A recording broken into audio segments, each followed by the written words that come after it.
Aviso. Las opiniones vertidas en este video constituyen opiniones personales de quien las emite.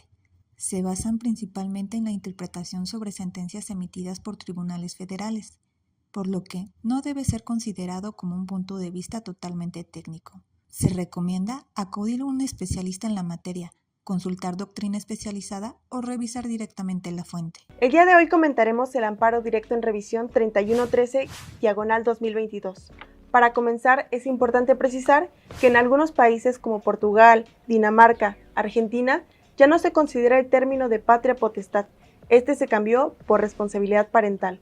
Pero esto no solamente se refiere a la terminología, sino que conlleva una serie de cambios.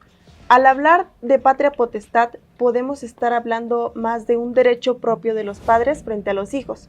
Si mencionamos responsabilidad parental, podemos hablar de una serie de facultades que se tratan de los padres en torno a los hijos para sus cuidados. Este término va más relacionado con el bienestar y no como un derecho de los padres frente a los hijos. En este caso, existen algunos principios que se mencionan en la sentencia, entre ellos la autonomía progresiva de la voluntad y el interés superior del menor. Licenciado, ¿nos podría explicar qué es la autonomía progresiva de la voluntad? Claro que sí, abogada, con mucho gusto. Un menor va a ir creciendo. Se va a ir desarrollando. Y por esas distintas facetas que pasa, el juez puede preguntarle, oye, ¿con quién te quieres quedar? ¿Con tu papá o con tu mamá? Obviamente, esta escucha del menor tiene que hacerse en un entorno tranquilo, sencillo, familiarizado del menor junto con el juez, para que el menor pueda expresarse con toda la confianza que pueda dársele. Ahora, esto es muy importante. Aguas. No por el hecho de que el menor diga, quiero estar con mi padre, quiero estar con mi madre, el juez en todos los casos debe de aplicar dicha voluntad, sino que el juez tiene que hacer un análisis del cúmulo probatorio que existe para poder tomar la decisión más correcta, siempre en beneficio del menor. Por eso lo comentabas excelentemente bien, abogada, que el derecho es del menor, no es de los padres.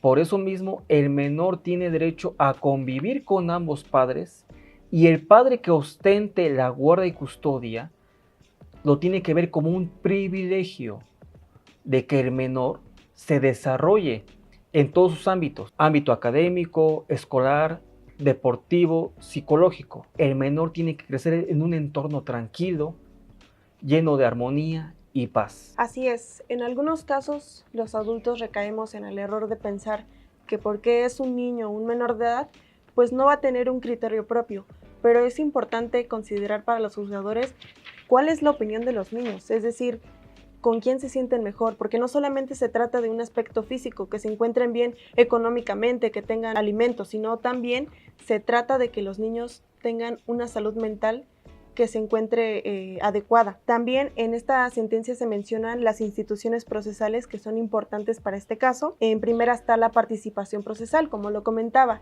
Es importante que los niños, niñas y adolescentes sean parte de este proceso. También se habla de la suplencia de la queja. No sé si nos podría explicar un poco de lo que se trata esta institución procesal.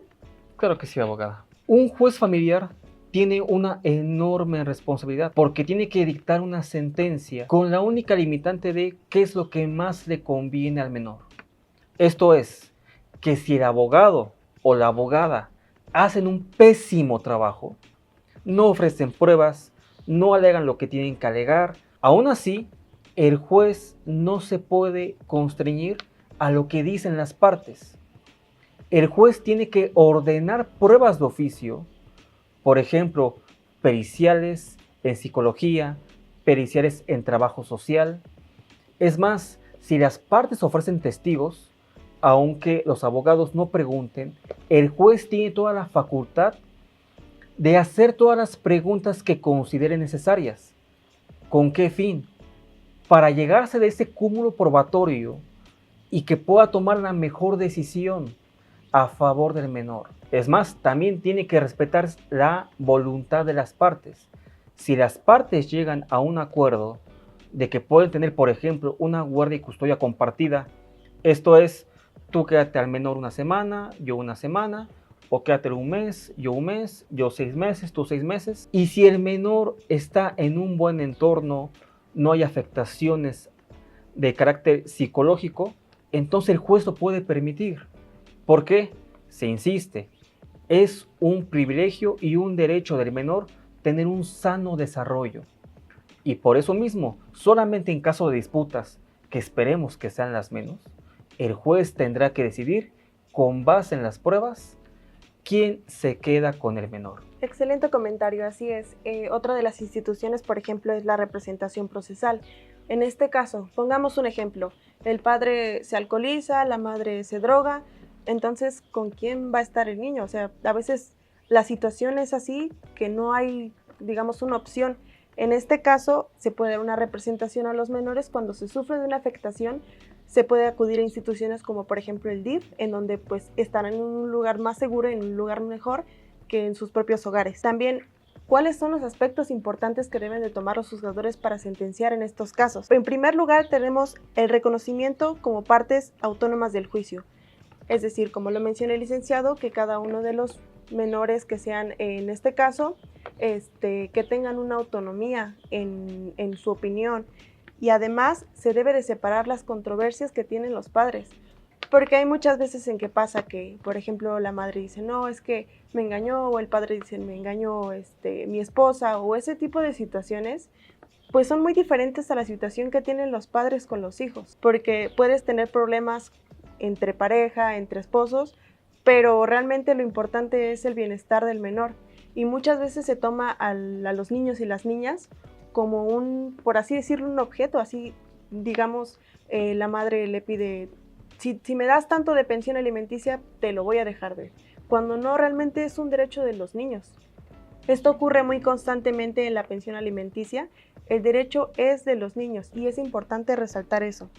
También otro aspecto relevante es la litis abierta. En algunos casos, como en la materia civil y mercantil, se toma en cuenta la litis cerrada. ¿Qué quiere decir esto? Durante el proceso se dan ciertos argumentos, se cierra y después ya no se puede ingresar más argumento. Pero en el caso de derecho familiar, como es tan cambiante esta situación, el niño puede cambiar y tener diferentes necesidades a lo largo del tiempo, por eso mismo se da la litis abierta. Por ejemplo, en el caso de que se mencione que uno de los padres es drogadicto, pues el juez tiene la obligación de pedir una pericial en toxicología para ver si esta situación es real y que el niño se encuentre a salvo. El interés superior de la niñez es lo más importante en estos casos de derecho familiar. Sí, abogada, efectivamente, esos temas son estrictamente esenciales en cualquier proceso judicial en donde se diluciden derechos del menor. Otro punto muy importante que también aborda la sentencia es que el juez no puede estar limitado a lo que diga la ley, ya que su única limitante es el mayor beneficio al menor. ¿Qué quiere decir esto? Si, por ejemplo, el Código Civil de un estado dijese que los menores de 10, 15 años se quedan con la madre, ese artículo es inconvencional e inconstitucional. Y el juez, en virtud de este control difuso de convencionalidad, puede no aplicar ese artículo, aunque lo diga la ley, porque el juez es quien tiene que tomar la decisión de quién se queda con el menor. Es decir, cada caso es único, concreto y especial, sí. Por eso los juicios son casuísticos. Es decir, de acuerdo a sus peculiaridades, de acuerdo a las pruebas que existan, el juez tendrá que decidir quién se queda con el menor o, en todo caso, respetar esos acuerdos que hicieron los padres, el padre y la madre, para ver quién se queda con el menor, ya sea en custodia compartida, ya sea custodia monoparental, es decir, exclusiva y con régimen de visitas. Sí, justamente debemos resaltar el hecho de que lo más importante es el beneficio de los menores, incluso en aspectos psicológicos. Por ejemplo, hay un término que se llama aprendizaje vicario. Esto sucede cuando los niños van creciendo y van tomando ciertas conductas a través de la observación. Entonces, esto lo pueden replicar en un futuro. Por eso es importante que se desarrollen en un ambiente donde se sientan bien. Si quieren conocer más sobre el tema y además de una manera más ejemplificada, les recomiendo la película El lado profundo del mar. Esta película, en síntesis, se trata de un niño que es extraviado por sus padres cuando tiene 1 año, pero posteriormente lo encuentran cuando el niño ya es mayor, pero ya se encuentra con otra familia. Entonces aquí la controversia es con quién se debe quedar, con sus padres biológicos o con la nueva familia que tiene, porque es importante mencionar que el niño pues ya está acostumbrado a un ambiente, a un entorno. Para concluir, podemos considerar que la profesión del derecho es como algo muy rígido, algo que si la ley lo establece se tiene que cumplir tal y como es. Pero en este caso, en el derecho familiar, puede haber un cambio por todo este tipo de circunstancias. En este caso, en el derecho familiar, pues es importante escuchar al menor y cuál es su opinión sobre en qué entorno se siente mejor, ya sea con su padre, con su madre. Puede que el padre le ofrezca buena estabilidad económica, pero en el caso de la madre puede que le ofrezca un tiempo de calidad en el que puede estar con él.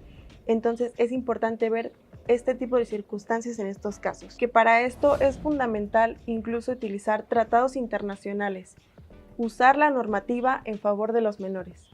Muchas gracias por escucharnos, cualquier comentario le estaremos respondiendo y nos vemos en el siguiente podcast. Con nosotros, tu seguridad y confianza están aseguradas. Talaf Abogados, siempre a tu lado.